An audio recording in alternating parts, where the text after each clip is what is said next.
గారు first camera ముందుకు ఎప్పుడొచ్చారు? నేను ఫస్ట్ కెమెరా ముందుకు రావడం ముందు కెమెరా వెనకే వర్క్ చేశానండి. కెమెరా అసిస్టెంట్‌గా వర్క్ చేశానండి. ఓహ్! నా ఇండస్ట్రీలో నేను హైదరాబాద్‌లో అడుగుపెట్టినప్పుడు నేను ఆనంద్ సినీ సర్వీస్‌లో కెమెరా అసిస్టెంట్‌గా జాయిన్ అయ్యాను. అప్రెంటిస్. వావ్! అంటే కెమెరాని టచ్ చేయకూడదు. వాళ్ళు ఏం చేయాలంటే ఆ లెన్సులు జాగ్రత్తగా తీసుకొచ్చి సెకండ్ కెమెరామెన్‌కి ఇస్తే హ్మ్. అది దాన్ని ఇలా క్యాప్ పెట్టి మళ్ళీ దాన్ని జాగ్రత్తగా మన చేతిలో పెడితే అది తీసుకెళ్ళి ఆ బాక్స్‌లో పెట్టాలి. హ్మ్.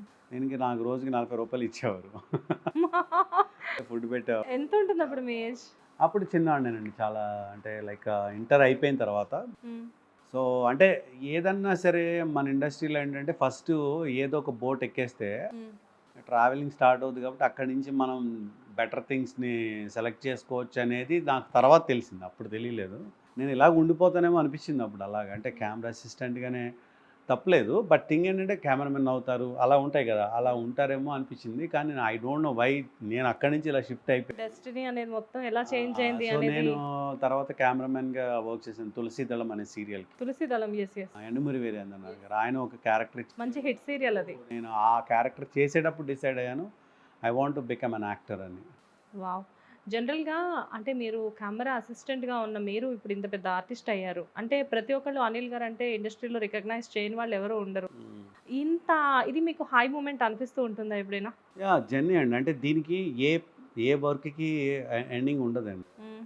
మనం హమ్మయ్య! అనుకోవడానికి ఉండదు. అది ఏదో ఇంకోటేదో అనిపిస్తుంది మనకి చేద్దామని. ఇంకోటేదో అనిపిస్తది చేద్దామని. So, definitely. ఇప్పుడు వరకు చేసిన జర్నీ మాత్రం నాకు చాలా హ్యాపీ అనిపించింది. ఎందుకంటే నేనెప్పుడు కూడా రిలాక్స్ అవ్వలేదు. గ్యాప్ దేవుడి దయ వల్ల అంటే ఆడియన్స్ బ్లెస్సింగ్స్ వల్ల, ఛానల్ వాళ్ళ బ్లెస్సింగ్స్ వల్ల నాకు ఎప్పుడు ఒక క్యారెక్టర్ ఇస్తానే ఉన్నారు. ఆ రోల్స్‌లో రన్ అవుతా ఉన్నాను కాబట్టి నాకు గ్యాప్ అనేది రాలేదు కాబట్టి హ్యాపీ. అంటే నేను చూజ్ చేసుకున్న ఏదైతే ఈ వర్క్ ఉందో దానికి ఫుల్ ఫ్లెడ్జ్డ్‌గా సాటిస్ఫాక్షన్‌గానే ఎళ్తుంది ప్రస్తుతానికి. ప్రతి ఆర్టిస్ట్‌కి కొన్ని క్రేవింగ్స్ ఉంటాయి. ఎంత చేసినా గాని ఇంకోటి అన్నట్లుగా. సో, అసలు అనిల్ గారి క్రేవింగ్స్ ఏంటి? అంటే ఇంకా ఏం చేయాలి అని? చాలా ఉంటాయండి. అంటే మనం చేసినవి చాలా తక్కువ. అంటే థౌసండ్స్ ఆఫ్ క్యారెక్టర్స్ ఉంటాయి మన చుట్టూ తిరిగే దాంట్లో. యెస్. దాంట్లో మనం చేసినయి నాకు తెలిసి ఒక 50 క్యారెక్టర్లు ఉంటాయి. ఇది నాది 52 సీరియల్ ఇది అమ్మాయి గారు. 52 సీరియల్సా? మెగా సీరియల్స్ ఒక సీరియల్ అయితే నేను 6 సంవత్సరాలు వర్క్ చేశాను. వావ్! 'మనసు మమత' ఆ సీరియల్లే 10 సంవత్సరాలు టెలికాస్ట్ అయింది. హ్మ్. 10 ఇయర్స్ 1 డెకేడ్ టెలికాస్ట్ అయింది. దానికి డైరెక్టర్ అనిల్ కుమార్ గారు.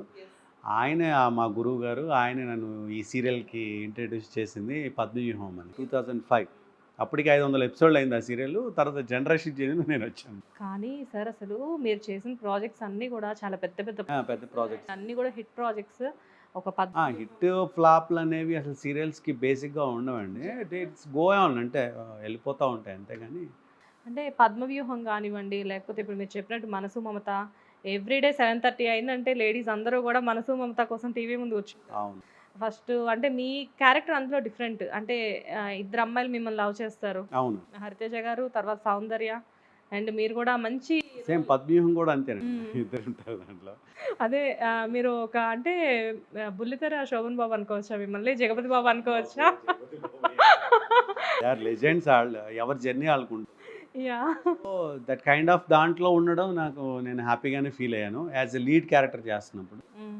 దాని తర్వాత ఫాదర్‌కి ఇదొచ్చినప్పుడు ఏమైందంటే కొన్ని బాధ్యతలు ఆ ఏజ్‌లో నేను ఇంత బరువును మోయగలనా? లేదా ఇంత ఎస్టాబ్లిష్‌మెంట్ అయిన క్యారెక్టర్‌ని ఒక హెల్త్ మినిస్టర్ క్యారెక్టర్‌ని నేను తీసుకురాగలనా అని కొంచెం భయపడ్డాను 'అమ్మాయి గారి' సీరియల్ పర్టిక్యులర్‌గా. ఎందుకంటే వాళ్ళు ఇప్పుడు వరకు జరిగిన జర్నీ వేరు నాది. ఇప్పుడు వరకు జరిగిన జర్నీ ఏంటంటే ఒక ఆరుగురిలో ఒకడిని. హ్మ్. ఇప్పుడు జరిగే జర్నీలో ఏంటంటే అందులో మెయిన్ ఒకడిని. అంటే మెయిన్ క్యారెక్టర్స్ మెయిన్ లాగా క్యారెక్టర్. తీసుకున్నారు. హీరో, హీరోయిన్, సూర్య ప్రతాప్ అనే క్యారెక్టర్స్‌ని పెట్టేటప్పుడు ఆ వే ఆఫ్ ప్రమోషన్ గానీ, వే ఆఫ్ యాడ్ మేకింగ్ గానీ అల్టిమేట్ అండి. అసల అన్‌బిలీవబుల్. అంటే మూవీస్ అనేవి ఒక మూవీ చేస్తున్నాం అనేది ఎలా చెప్తాం అలా కాకుండా ఒక పెద్ద సినిమా చేస్తున్నాం అంటే ఎలా చెప్తాం అలాగ మాట ఈ సీరియల్. జనరల్‌గా మీరు చేసిన సీరియల్స్ అన్నీ ఒక ఎత్తు, అమ్మాయి గారు ఒక ఎత్తు అని చెప్పుకోవచ్చు. అవునండి. ఓకే. షూర్‌గా చెప్పొచ్చండి. ఎందుకంటే నాకు బాగా ఇష్టపడింది ఏంటంటే జీ తెలుగులో క్రూ అంతా నిజంగా చాలా బిలీవ్ చేశారు. హ్మ్. ఎస్పెషల్లీ అనురాధ మేడం గారు గానీ, డైరెక్టర్ రామ్‌జీ గారు గానీ, ఎందుకంటే నేను అప్పటికి 'జానకి కలగనలేదు', 'రాశి' గారి పక్కన అలాగ కొన్ని క్యారెక్టర్స్ చేశా. 'కావ్యాంజలి' చిన్న అంటే నాట్ బిగ్గర్ దాన్ దిస్ అవి. హ్మ్.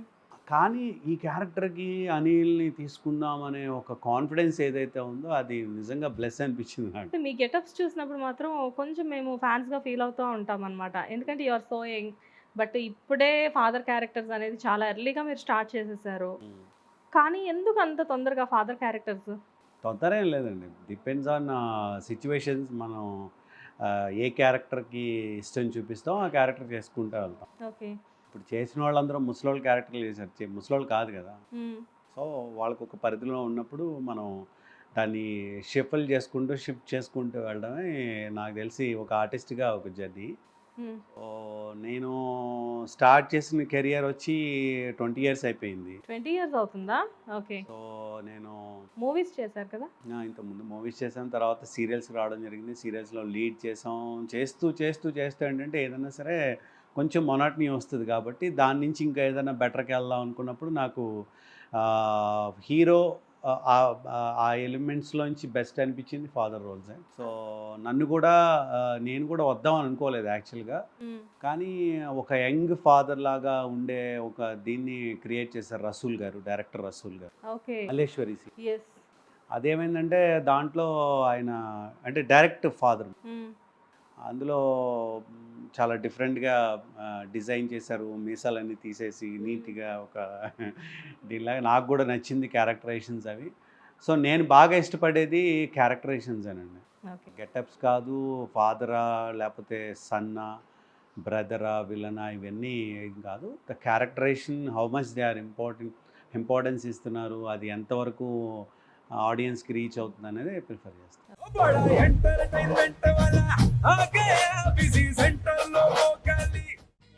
సక్కు సక్కేంద్ర సక్కు సక్కు బాయ్ బాయ్ బాయ్ బాయేంద్ర భార్గవ్ బాయ్ బాయ్. గిరాకి వచ్చే టైం ఏంది? కస్టమర్లు వస్తున్నాడు, రేటు కలిపి గురి. కస్టమర్లు వస్తున్నారు కదా, మాత్రం పొగరు ఉంటది మరి. తగ్గించేద్దాం పొగర్ని. డబ్బులు కట్టేస్తావేంటి కొంప తీసి? లేదు, కస్టమర్లు ఆపేద్దాం. పదా మరి మన బిజినెస్ స్టార్ట్ చేద్దాం.